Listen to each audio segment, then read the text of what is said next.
Max Weber decía que los dos grandes pecados del político son la vanidad y la irresponsabilidad, dos vicios que anuncian grandes catástrofes. Por desgracia, los candidatos a la presidencia de la República parecen poseerlos en grados patológicos y exhibirlos sin pudor alguno cuando hablan de violencia e inseguridad. A pesar de los niveles de horror que México ha alcanzado en esta materia, ninguno de los cuatro parece preocuparse por ellos más allá de lo que les preocuparía salir a pasear en un día lluvioso, una pequeña contingencia cuya confianza en sí mismos no pueda superar. Esta arrogancia se traduce en actitudes cada vez más irresponsables que, lejos de abonar a la paz y a la justicia, auguran una mayor escalada de la violencia y la inseguridad. Independientemente del Bronco, cuyo sentido de la justicia es el de un rastro y cuya propuesta de cortar manos ha comenzado a ser utilizada por los imbéciles que tienen tomado el país,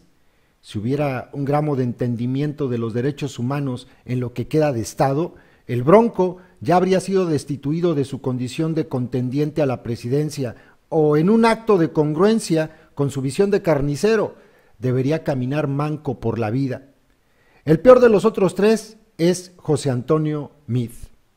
vanidoso hasta la ceguera. Sus posicionamientos en materia de seguridad y justicia son un monumento a la violación de los derechos humanos y el encubrimiento de los crímenes del partido que lo postula. 3 ejemplos. En los inicios de su campaña, al estilo del PRI, acusó de delincuente y torturador al primer gobernador de oposición que hasta el momento ha ostentado enfrentar la corrupción del PRI, Javier Corral, de Chihuahua. En el diálogo promovido por el Movimiento por la Paz con Justicia y Dignidad, Diálogo por la Paz y la Justicia, la agenda fundamental, fue el único de los candidatos que se negó a la creación de una comisión de la verdad en la que hubiera presencia de organismos internacionales. La más reciente y grave de sus irresponsabilidades ha sido la acusación a Nestora Salgado de secuestradora.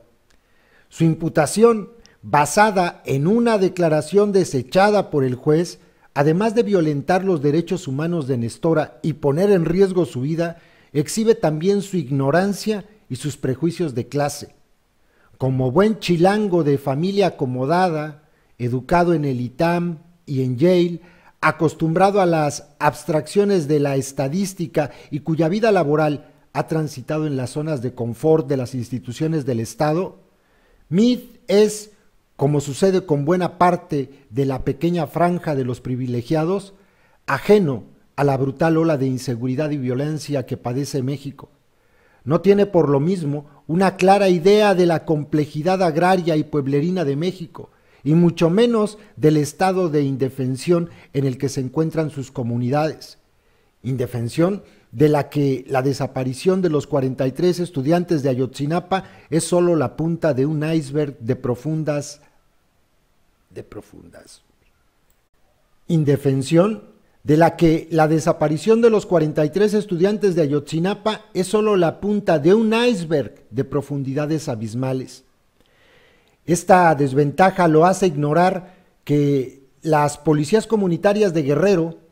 surgieron poco después del levantamiento zapatista como una forma de defender a la población del crimen organizado y de la corrupción del Estado,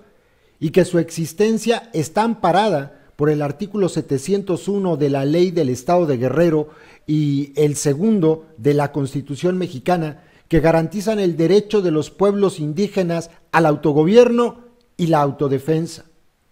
Cuando Nestora estuvo al frente de la Policía Comunitaria de Olinalá, la tasa de violencia de esa región disminuyó 90%.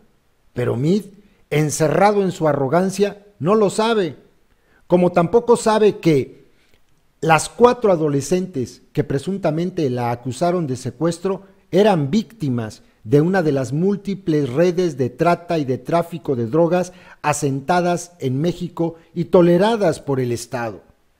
que fueron recuperadas por ella y su policía comunitaria a petición de sus madres, que las declararon desaparecidas, que las retuvieron en la Casa de Justicia y Reeducación de esa misma policía a petición de sus madres, que su confinamiento, una manera en la que un padre de familia retendría a una hija en su casa para evitar que malas compañías la destruyan, fue en libertad y en las condiciones de alimentación que las comunidades indígenas tienen: frijol, arroz, tortilla. Uno de los usos y costumbres de la justicia indígena implica, a diferencia de la del Estado, que se basa en la venganza, la recuperación de la persona retenida mediante el trabajo comunitario, que el arresto y el confinamiento que las autoridades coludidas con esa red de tráfico hicieron de Nestora se realizó torciendo el Estado de Derecho, sin orden de aprehensión y sin respeto a la persona. Que el arresto y el confinamiento que las autoridades coludidas con esa red de tráfico hicieron de Nestora se realizó torciendo el Estado de Derecho, sin orden de aprehensión y sin respeto a la presunción de inocencia. La irresponsable y arrogante acusación de Meade es una continuación de la forma criminal con la que el Estado mexicano gobierna desde hace más de 12 años.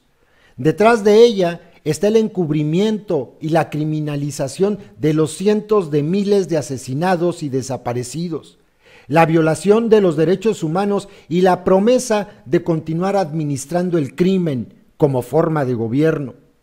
La vanidad y la irresponsabilidad de nuestros candidatos a la presidencia descorazonan. Las de Meade